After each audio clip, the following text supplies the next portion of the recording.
Yo, what's up with y'all, man? I hope you're doing good. If you're new and you're a fan of the NBA, subscribe to this channel. So let's get straight into it. It's like it's Minute Maid, hijack 4, renegade, 24, number 8, Kobe shit fade away, ballin' since 11th grade, still in school, let them hate. So as we all know, the 2018 draft class is gonna end up being one for the ages. So far, we're only 1 year and some change removed from that class. And I'm already making that hefty claim, but obviously for impeccable reasons. The dominance of this class is led by, of course, a foreign demon by the name of Luka Doncic, and creeping up right behind him is Trae Young, the Freddy Krueger of most defenses' dreams. These two prospects, as far as I know, are indisputably the best prospects a part of that class, but yet by far the most criticized prior to the NBA draft. Ironically enough, these two players right here had the word bust circulating their name this whole entire time, and these two individuals were the most targeted by scouts. There was the, if no one wants to say it, I will, the unathletic foreign white dude. And foreign dudes who end up being top picks don't end up panning out well in the NBA. Stereotype placed on Luka Doncic, and as for Trae, it was the he's 185 pounds soaking wet and isn't tough and is too small stigma that was attached to him. Those two lines tended to be used to derail teams' appeal and desire to select said prospects. But ironically enough, like I just said earlier, these two individuals are by far, and it's not even remotely close, the two best players out of their class. So today, as you read from that title, we're going to be talking about some of the biggest lies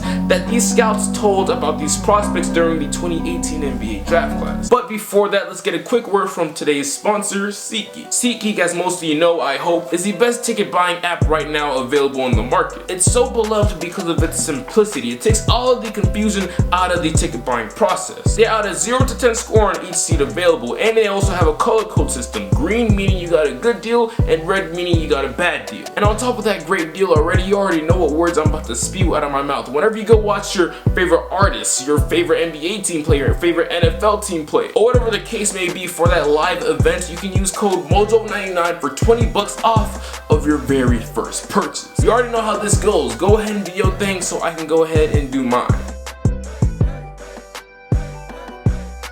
NBA scouts are one of the most underrated aspects and factors when it comes to having what it takes to run a solid organization. When you really think about it, this is the most important component to building the empire and dynasty so many teams in the league can only dream of. This remains a dream to so many because so many opportunities and chances are fumbled in this critical process. The Stephs, Draymond, Clays, and the signing of KD would have never existed without the foundational pieces being acquired on that fateful late night in June. The Lakers' dominant roster that they, what it feels like, seamlessly built wouldn't have came together this well if they didn't draft right. The D'Los, Brandon Ingrams, Josh Hart, and the etceteras of the world helped put this puzzle together. Having a group of scouts observing these 18, 19, and so on and so forth year-olds is key and monumental to an organization's success. It's important that no lazy comparisons, or in this case flat out lies, are being fed into these GMs and management's head about certain prospects. Several lies were told leading up to the 2018 NBA draft. I'm talking lies so bad that they are laughable now. And of course, the two most targeted objectives were Trae and Luka. It's pretty much safe to say that they'll end up being the best out of their class, barring of course some unforeseen circumstances. Let's start off with the most polarizing of the two, Luka Doncic. Now we already know what stereotypes and stigmas are attached to this man right here. They've been around for years and get used as an excuse to not draft guys like him. Foreign guys, it's screwed, but it's the truth. Just look into this clown, take by this dude right here. Slower than rush hour traffic, okay? Really slow feet. Really? He's slow. Okay, that's just a bit of an exaggeration, but I'm gonna let that slide. He struggled with quick defenders, okay? A guy's getting in his pocket, getting after him. He doesn't have the quickness of a lot of guys in the league. Okay, that's fair to say. It sounds like you're saying Luka will not be like a perennial all-star type player. But this right here, no, we're not gonna let that slide. Run that audio right back. I don't believe he's a lottery pick. That man should be arrested immediately. Not a lottery pick. No, I don't. Wow. So I'm not loving what I'm hearing about Luka then. So his NBA comparison is Hedo Turkoglu. Hey yo, what the fuck? Like I swear to the Lord above, this right here was one of, at least to me, one of the most laughable remarks he's ever made. Day after day, highlight after highlight, triple-double after triple-double. In fact, screw that now, even when he was 18 years old, defense from aggressive defenders who are quick does not matter when you're this poised and patient like Luka. That never will be and never was a thing. Now on to his athleticism. Now look, okay, I'm not gonna lie, I've poked fun here and there about his body build. I said that this man was built like a Pop-Tart and like a toaster, some wild thing like that. But if we take a step back into the time machine and go back to the year 2018, it will be made out to you that this man has the same athleticism as Nikola Jokic, when in fact that's not the case. He's just a very average athletically. That isn't something that stands out about his game, and it's not anything that you notice right away. Time and time again, I've said that this type of stuff, athleticism, verticality, that doesn't matter because he's still out here doing dirt's dirty because he's skilled. So if GMs didn't let scouts like that dude lie to them in their faces, they would have understood that with proper development and simple conditioning, that would have never been a real issue. On with the rest of the clip. We tend to over-sensationalize European basketball. Okay, there's restrictions that cater to him. You can't have 9 Americans on the floor in Europe. Is he a top 5 pick?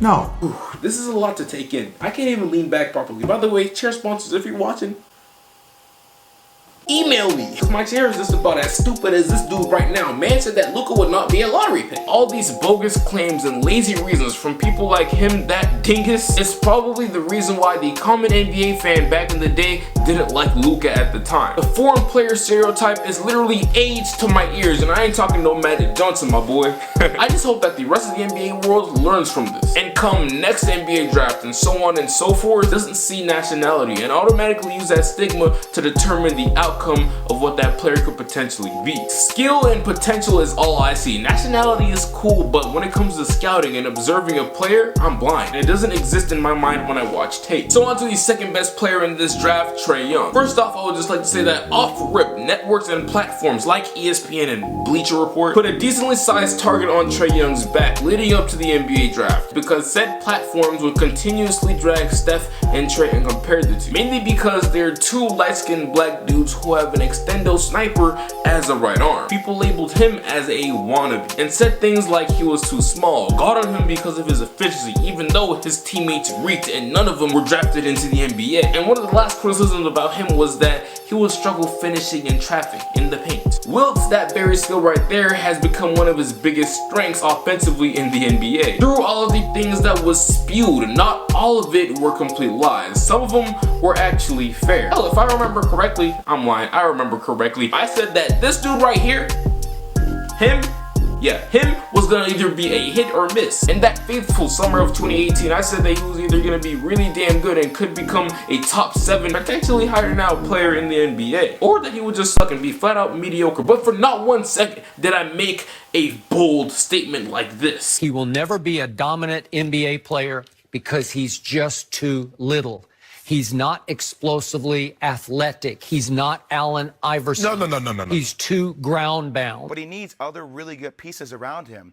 I don't know if I see him being the level of caliber of player that I see Colin Sexton or Shai Gilgeous-Alexander being in the future. Colin Sexton, I got love for that boy. That boy is from Atlanta and I like his game. But let's be real here, there are levels to this. As these analysts and scouts made these horrific statements about guys like Trae and Luka, they're now going to have to eat their words in sorrow, at least for the next 10 to 12 years. And watch how these two collect all-star appearances, MVPs, All-NBA selections, and potential NBA championships throughout the future. Now I'm not going to sit here and act like this was just a 2-player draft. No, this draft was some serious heat. And there are a couple more takes and statements that I would like to expose over the next few minutes. One of my favorite picks coming out of the draft was Shai Gilgeous-Alexander, former Clipper, current Thunder. He's a very unique guard. He was so unique coming out of the draft that it scared a few teams away. There is no real question about his usefulness in the league, but there was questions about just how useful and effective he could be. So many scouts found him to be limited offensively. Kinda like Luka, funny enough, because of his lack of a quick first step, and whether or not he'll be able to, and I quote, get into the teeth of defense.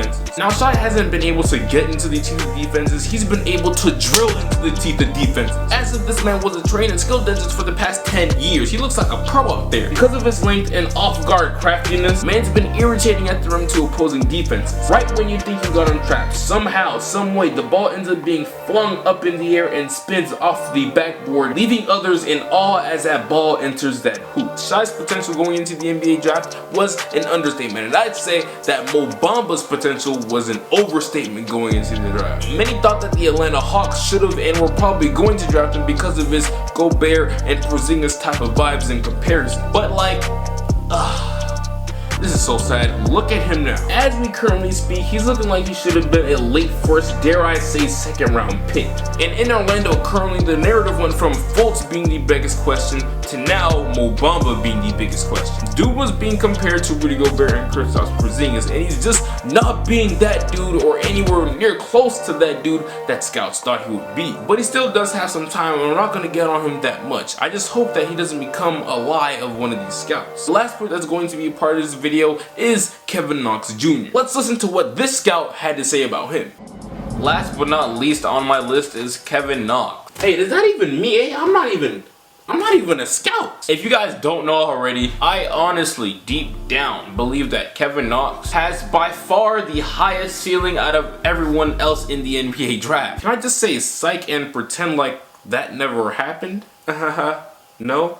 Kevin has a very unique body, skill set, and playstyle that reminds me of some of the best players in the world. He's most similar to Giannis Antetokounmpo and Kevin Durant. The amount of stardom that this dude has built inside of him is on another level compared to the rest. Shit. What type of video would this be if I couldn't expose myself? I said that this man, Kevin Knox, had the highest potential and ceiling out of every single player, including Luka Doncic, Trae Young, DeAndre Ayton, Marvin, everybody. I said that he had the highest ceiling out of everybody in the draft. And I even made him the focal point of that video, comparing him to guys like Giannis Antetokounmpo and Kevin Durant. I'm taking my L, okay? I'm taking my L, but hold up, don't get it twisted. I don't take no losses, I just take lessons over here. But at least I wasn't as bold and crazy as this guy right here. Anyways, here's why I think Kevin Knox will win Rookie of the Year. My partner Rusty Dingus on the Hoopscast. I'm telling you, I'm too smooth with the transitions. Check out our latest podcast episode if you haven't already. We've been vibing over there and turned that podcast into an informational, enjoyable, and entertaining